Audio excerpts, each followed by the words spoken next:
वैसे मंत्री जी, हमें तो काफी समय हो गया है, हमने इतने दिन से हिरण का शिकार नहीं किया।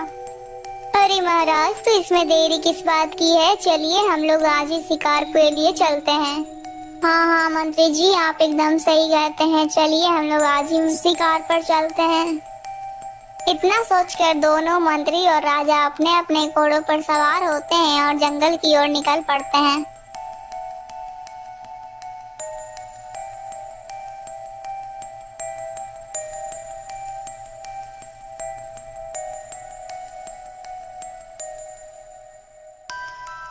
अरे मंत्री जी, हमें तो घूमते घूमते पूरा दिन निकल गया, लेकिन हमारे हाथ तो एक भी शिकार लगा ही नहीं। हाँ हाँ महाराज, पता नहीं हम आज किस मनहूस का मुंह देखकर निकले थे। हाँ हाँ मंत्री जी, आप तो एकदम सही कह रहे हैं, लेकिन आज मैं बहुत ज्यादा ही थक गया हूँ। चलिए कोई सुरक्षित स्थान देखकर वहीं पर आराम कर लेते हैं। दोनों चलते चलते एक कुएं के पास से होकर गुजरते हैं। अरे महाराज, यहाँ पर तो एक कुआं है, क्यों ना हम यहीं पर पेड़ के नीचे बैठकर आराम कर लेते हैं। हाँ हाँ मंत्री जी, ये स्थान सही रहेगा, चलिए हम लोग यहीं पर आराम कर लेते हैं। इतना कहकर वो दोनों अपने अपने घोड़ों से नीचे उतरते हैं और वहाँ पर पेड़ के पास पहुँच जाते हैं। मंत्री जी, आप जल्दी जाइए और हमारे लिए कुएं से पानी लेकर आइए। जी महाराज, आप यहीं पर आराम कीजिए, मैं अभी आपके लिए पानी लेकर आता हूँ। इतना कहकर मंत्री कुएं के पास पहुँच जाता है और कुएं के पास रखा हुआ घड़ा को वो कुएं में लटका देता है। मुझे लगता है कि मेरा घड़ा पानी से भर चुका है, अब मैं अपने घड़े को खींच लेता हूँ। इतना सोचकर मंत्री अपना घड़ा कुएं से बाहर खींचने लगता है। अरे ये क्या, मेरा घड़ा अचानक से इतना भारी कैसे हो गया? अभी तो ये इतना भारी नहीं था, लेकिन अभी क्या हो गया? मंत्री बहुत ही जोर लगाता है, लेकिन फिर भी वो घड़े को बाहर नहीं खींच पाता है। अरे ये क्या, मैंने अपने घड़े को तो पानी में डाल दिया, लेकिन खींच क्यों नहीं पा रहा हूँ? अरे मुझे लगता है कि कोई इसे पकड़ा हुआ है। अरे मेरे घड़े को किसने पकड़ा हुआ है?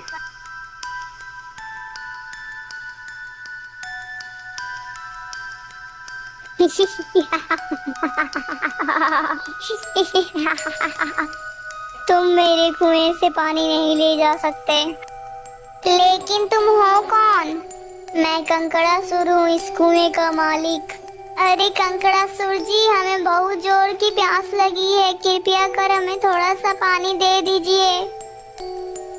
अरे नहीं नहीं, मैं तुम्हें ऐसे पानी नहीं दे सकता। मैं तुम्हें पानी एक ही शर्त पर दूंगा, यदि तुम मेरे तीनों सवालों का जवाब दोगे तभी। यदि तुम मेरे तीनों सवाल का जवाब नहीं दोगे तो मैं तुम्हारे गर्दन सर से अलग कर दूंगा। अरे नहीं नहीं भाई, मैं तुम्हारे सवालों का जवाब नहीं दे सकता, मुझे माफ करो। इतना बोलकर मंत्री तुरंत ही राजा के पास जाता है। महाराज, उस कुएं में एक राक्षस है। अरे क्या बात है मंत्री जी, आप इतना परेशान क्यों दिखाई पड़ रहे हैं?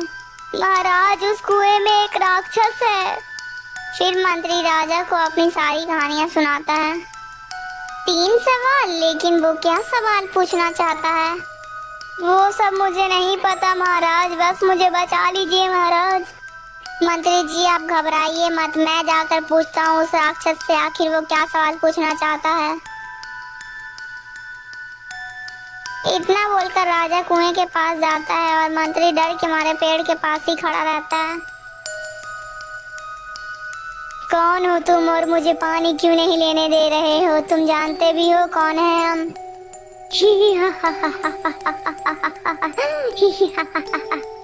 मुझे कोई मतलब नहीं हो कि कौन हो तुम, लेकिन अगर तुम्हें इस कुएं से पानी लेना है तो मेरे 3 सवालों का जवाब देना होगा, और यदि तुम जवाब नहीं दे पाए तो मैं तुम्हारा सर धड़ से अलग कर दूंगा।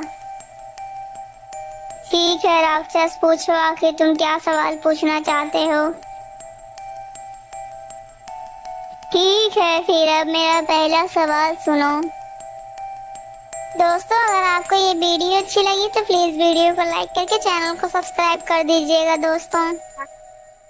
और हाँ दोस्तों, ऐसी और कहानी देखने के लिए हमारे चैनल के साथ जुड़े रहिएगा। दोस्तों इसकी आगे की कहानी देखने के लिए हमारे चैनल के साथ बने रहिएगा। दोस्तों अगर इस कहानी से आपको कोई भी शिक्षा मिली है तो प्लीज कमेंट में जरूर बताइएगा। इसका पार्ट 2 भी जल्दी ही हमारे चैनल में आपको मिल जाएगा।